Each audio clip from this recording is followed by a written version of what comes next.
குருவாழ்க, குருவே சரணம், குருவே துணை.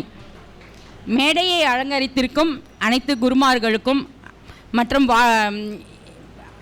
அதாவது என்ன சொல்கிறது, குருகுல கன்னியர் வகுப்பு ஜோதிட நிலையம் நடத்தும்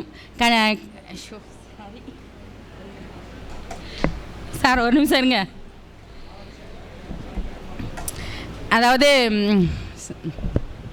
குருவாழ்க, குருவே சரணம், குருவே துணை. மேடையில் அலங்கரித்திருக்கும் அனைத்து ஜோதிட குருமார்களுக்கும் மற்றும் வாடிக்கையாளர்கள் அனைவருக்கும் எனது மனமார்ந்த நன்றி வணக்கத்தையும் தெரிவித்துக் கொள்கிறேன்.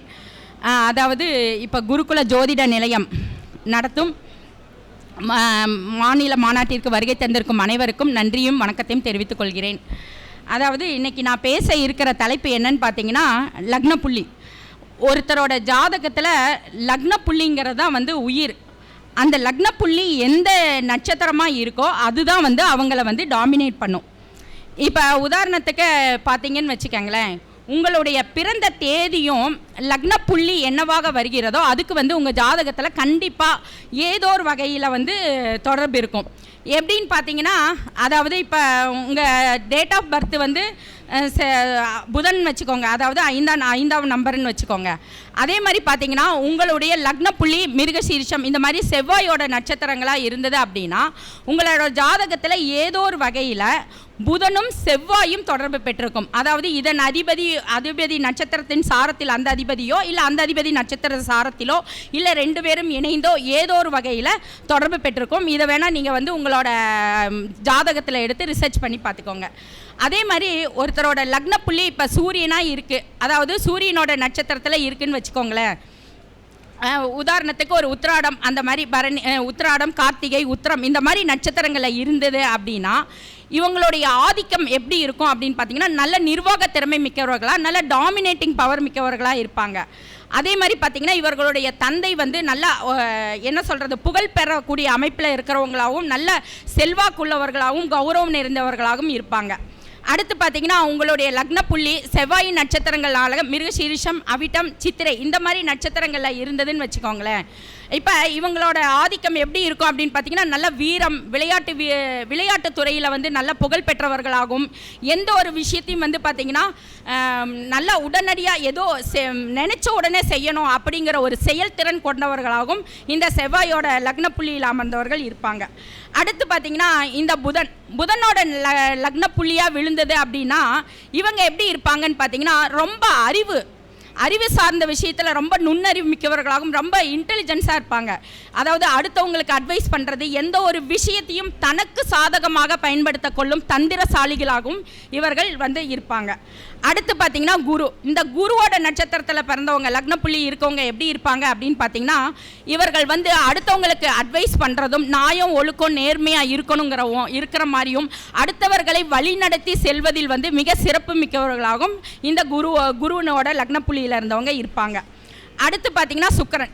இந்த சுக்கிரன் இதில் லக்ன புள்ளியில் பிறந்தவங்க எப்படி இருப்பாங்கன்னா, தன்னை அலங்கரித்து கொள்வதில் மிகவும் ரொம்ப ரசனை மிக்கவர்களாகவும் தன்னை அலங்கரித்துக் கொள்வதில் விருப்பம் உள்ளவர்களாகவும், அதே சமயம் பார்த்திங்கன்னா நம்ம வீடெல்லாம் பார்த்திங்கன்னா ரொம்ப நீட்டாக நம்ம லக்ஸரியாக இருக்கிற மாதிரியும் சொகுசு கார்களை பயணம் செய்பவர்களாகவும் இந்த மாதிரி ஒரு அம்சம் நிறைந்தவர்களாக இருப்பாங்க. அடுத்து பார்த்திங்கன்னா சனியோட நட்சத்திரம்.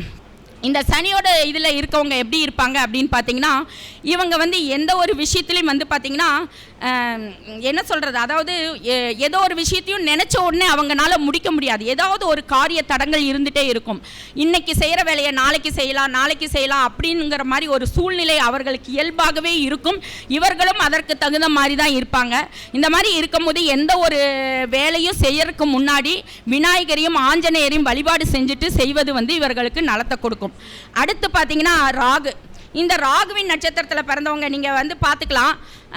ராகுவின் நட்சத்திரத்தில் பிறந்தவங்களாம் பார்த்தீங்கன்னா கண்டிப்பாக அவங்களோட தாத்தாவோட அமைப்பை பெற்றவர்களாக இருப்பாங்க. அந்த குணநலங்களாகட்டும் உருவங்களாகட்டும் அவங்களோட தாத்தா இதை பற்றி இருப்பாங்க.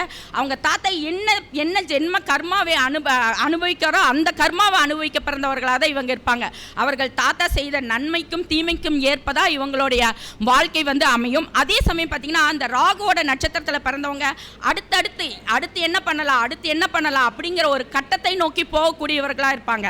அதுவும் ராகு புதனெல்லாம் சேர்ந்துருச்சுன்னா மிகப்பெரிய நுண்ணறிவு, ஒரு ரிசர்ச்சு, ஒரு வளர்ச்சி பாதை நோக்கி செல்லணும். இதுக்கு எல்லாமே காரணம்னு பார்த்தீங்கன்னா ராகுவோட நட்சத்திரம் தான். அடுத்து பார்த்தீங்கன்னா கேதுவின் நட்சத்திரம் லக்ன புள்ளியாக இருக்கவங்க, இவங்க எந்த மாதிரி இருப்பாங்க அப்படின்னு பார்த்தீங்கன்னா, அதாவது எல்லா விஷயத்துலையும் பார்த்தீங்கன்னா என்னடா வாழ்க்கை, எல்லாத்துலேயும் ஒரு சலிப்புத்தன்மை, ஒரு விரக்தி, அந்த மாதிரி ஒரு மனப்பான்மையில் இருப்பாங்க. இவங்க இந்த சலிப்புத்தன்மை விரக்தி இல்லாமல் இருக்கணும் அப்படின்னா விநாயகர் வழிபாடு பண்ணணும். இவங்க வாழ்க்கையில் ஒரு முறையாவது பிள்ளையார்பட்டி போயிட்டு வந்து, அதாவது 12 மணி உச்சிக்கால பூஜையில் இவங்க வந்து, அதாவது இவங்களோட கேது வந்து எந்த புள்ளியில் நிற்குதோ அந்த நாளில் போய் இவங்க வணங்குறது வந்து இவங்களுக்கு சிறப்பை தரும். கேது வந்து ஒரு மிகப்பெரிய ஞானத்தை கொடுக்கக்கூடிய கிரகம். அதனால் வந்து பார்த்திங்கன்னா இவங்களுக்கு மிகப்பெரிய ஞானம் கிடைக்கும். அதாவது என்னன்னா, ஒரு சலிப்பு, ஒரு விரக்தி, அதற்கு பின்னால் கிடைக்கக்கூடிய இவர்களுக்கு ஒரு கிடைக்கக்கூடிய ஞானம் தான் இவங்களுக்கு கிடைக்கும்.